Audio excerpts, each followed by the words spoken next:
Back out to the range with Kyle of Defoor Proformance, where we're going to talk about gear selection. Let's go to the range.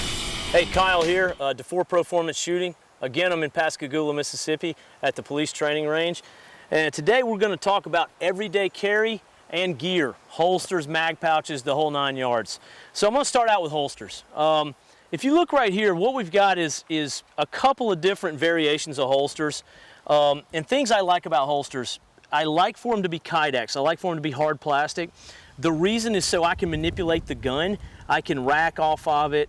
It doesn't collapse. The problem with leather holsters is they tend to collapse, and if you have to reholster the pistol with one hand while you're doing something else, it's hard to get it in.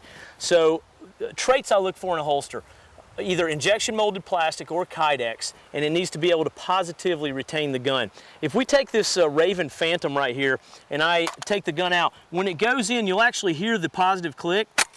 And right there, a slide went forward. That happens sometimes when they're locked to the rear. But it's really, this is the area right here, the trigger guard. That's what locks it in. We lock the slides to the rear here just to show you guys that everything's clear and safe.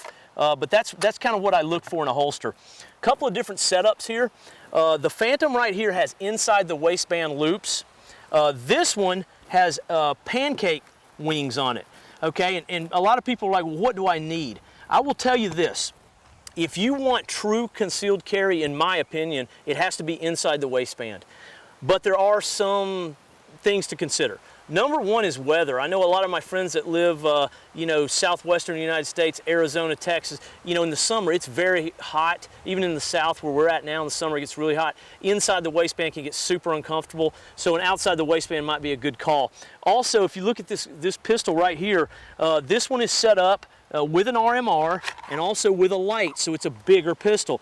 For me, for a guy my size, it's hard for me to conceal something like that, so I would go outside the waistband with it. The wings make it suck in tight to my body so it doesn't stick out as far.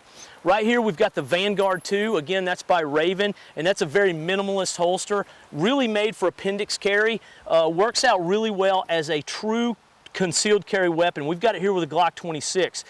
The only con to this type of holster is it's hard to train with, and here's why. You can get away with 1 or 2 rounds, but the barrel's going to end up getting hot, and when you reholster, there's no material there to protect it from burning your skin. So, you can carry it, but you need to also be smart when you train with it.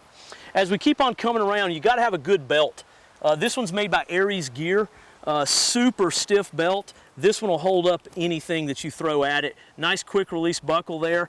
The other belt that I've got here that I use is a Wilderness Systems belt. A little bit thinner material, but still it's stitched really well on the sides at 3 and at 9 o'clock. And that's where your weight of your gun usually carries. I suggest for guys either one of 2 ways. You're either going appendix or you're going right here 3 or 9 o'clock, depending on right or left-handed. That's where I like holsters to be. I stay away from small of the back holsters. I stay away from ankle holsters because I just don't see a modern need for them.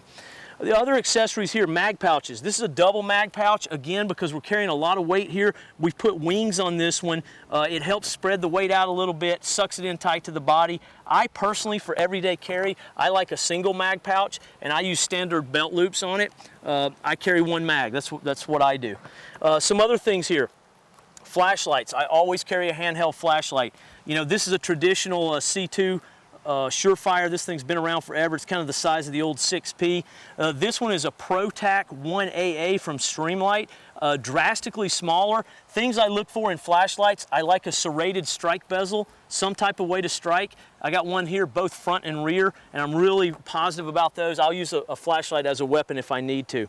I always carry comms with me, everyday carry. I always got an iPhone on me. That way I can call emergency personnel, a friend, whatever, the family. When I'm shooting on the range, make sure you got electronic ear pro. Other thing about electronic ear pro, when you go to a class, make sure you got these. That way you can hear what's happening if you're on the far end of the line, there's wind blowing or something like that. The last thing here is my blade.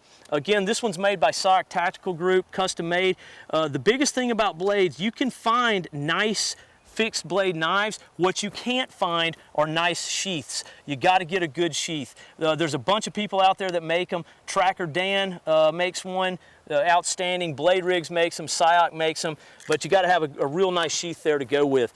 So this is kind of an everyday carry situation. I stay away from leather. I stay away from nylon, and I get high quality gear. If you're ever in doubt about something, the first thing I suggest do is go on the internet, search it out, talk to your friends, spend the extra money. What I say is spend once and cry once. All right? So buy some good gear. We'll see you out there on the range.